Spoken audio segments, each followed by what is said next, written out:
Salam sama saudara dan saudari terkasih, salam damai sejahtera dan penuh sukacita untuk kita semua. Semoga kita semua tetap sehat dan selalu bersukacita. Kita berjumpa lagi dalam Renungan Lentera Jiwa bersama saya, Romo Stefanus Turibius Rahmat PR, Lentera Jiwa, cahaya yang menerangi mata jiwa, mata batin dan mata iman kita, cahaya yang menerangi perjalanan hidup kita, supaya hidup kita penuh dengan cahaya kebaikan dan kebenaran. Sama saudara dan saudari terkasih, dalam Renungan Lentera Jiwa kali ini, saya mengajak kita semua untuk mendengarkan, merenungkan kisah inspiratif berikut ini yang saya beri judul, Jangan Pernah Memandang Muka.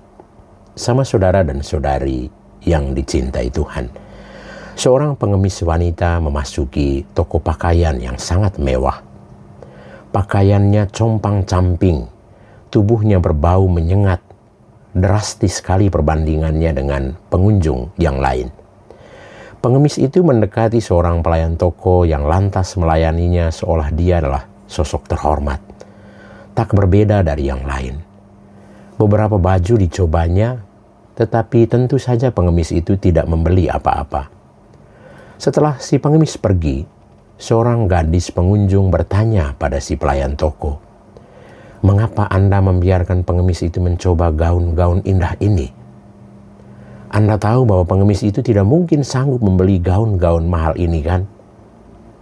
Pelayan itu menjawab, "Maaf, soal itu bukan urusan saya. Saya tidak dalam posisi untuk menilai atau menghakimi para pelanggan saya. Tugas saya adalah untuk melayani dan berbuat baik." Gadis itu pun terkejut. Kemudian darinya cerita mengenai sikap pelayan toko itu menyebar luas kemana-mana. Hari berikutnya berbondong-bondong orang datang ke toko itu. Pengemis wanita itu tidak membeli apa-apa, tidak memberi keuntungan apa-apa. Tetapi akibat perlakuan istimewa dari pelayan toko itu kepadanya, hasil penjualan toko itu meningkat drastis, sehingga pada bulan itu keuntungannya naik mencapai 50%. Sama saudara dan saudari terkasih, kisah pelayan toko dan pengemis bukan sekedar cerita atau kisah fiksi, tapi itu kejadian nyata di salah satu kota di Indonesia. Begitulah seharusnya kita melayani. Terlebih bila kita melayani ladang Tuhan. Semua orang harus kita perlakukan secara sama, tanpa memandang muka, sebab di mata Tuhan tidak ada manusia yang lebih hina ataupun lebih tinggi, semua berharga di matanya. Melayani adalah sebuah panggilan hati. Meski ada resiko yang menghadang, tapi ada berjuta alasan untuk ketulusan hati yang mau melayani.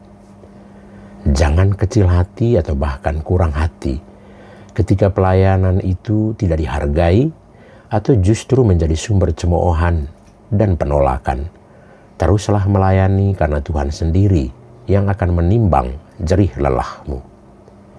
Rasul Yakobus bab 2 ayat 1 mengingatkan kita, saudara-saudaraku, sebagai orang yang beriman kepada Yesus Kristus, Tuhan kita yang mulia, janganlah iman itu kamu amalkan dengan memandang muka.